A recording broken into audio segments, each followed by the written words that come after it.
Let's talk about some of the challenges in the manufacturing industry. Now, I have worked in production for 7 years. I have 7 years experience in manufacturing. So I'd like to talk about a few challenges in the manufacturing business. Number one is business setup.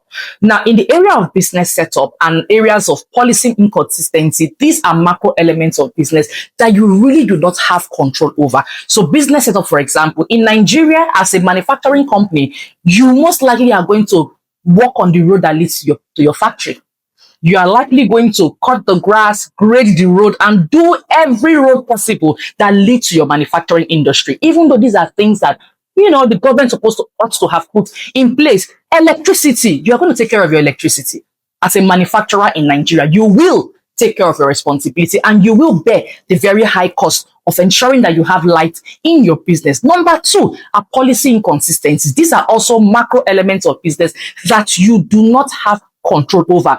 Today, the government says that VAT is 7.5%. Next tomorrow, we hear that it is 8.5%. Or 5 years later, it is 10.5%. And it just keeps changing. These are things you have no control over. Number three is logistics and distribution. As a manufacturing company or as a medium or large scale manufacturing business, I advise that as much as you can, invest in your distribution, invest in your trucks. And when you invest in your distribution, I plead with you, have insurance.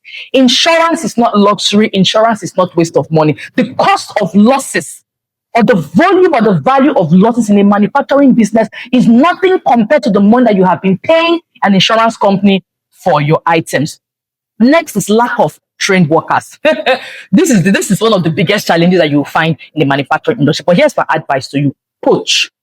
Oh yes, you heard me right. Poach. If you have to poach from another organization, poach. Well, whatever it is, when you have gotten the employees, please train them. Pay them well, train them, ensure that they have incentives. Either when they hit targets, you could have incentives. You can have a plan for them at the end of the year. You could invest in lands for them. You could invest in properties. Ensure that there is something that you put in place that keeps them, that makes it difficult for your team to be poached. Because one thing that is very, very common in the manufacturing industry is that people poach employees. Poaching is like a normal way of life in the manufacturing industry. Another thing is operations and management. You must have people who run your manufacturing company very well. A factory is only as good as the people who run the factory. You must have systems, you must have structure, you must have internal control. Your compliance must be very, very strong. Lastly, what I would say is diversify your products. Diversify your product. If, for example, you started off manufacturing buckets, see how you can put hangers, see how you can put plastic plates, see how you can put plastic spoons.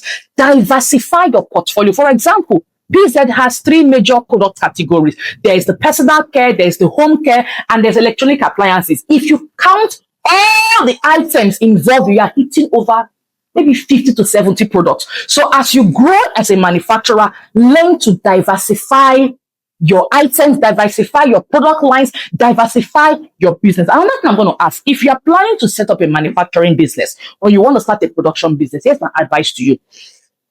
The cost of operations, whether in raw materials, salaries, internal, operational costs, whatever it is, have money that will cover your operational expenses for at least 6 months. When you start out as a manufacturing company, you most likely will not start making profits. Sometimes you don't even make profits in the first year, sometimes even in the second year. But the minimum amount you should have deposited in the bank, or you have a source of income that can help you keep running the business for at least 6 months. Do not depend on the business to start rebuying its raw materials or to start paying employees. Ensure you have money kept for at least 6 months if you are going into production. I hope this helps. Have a lovely day. God bless you.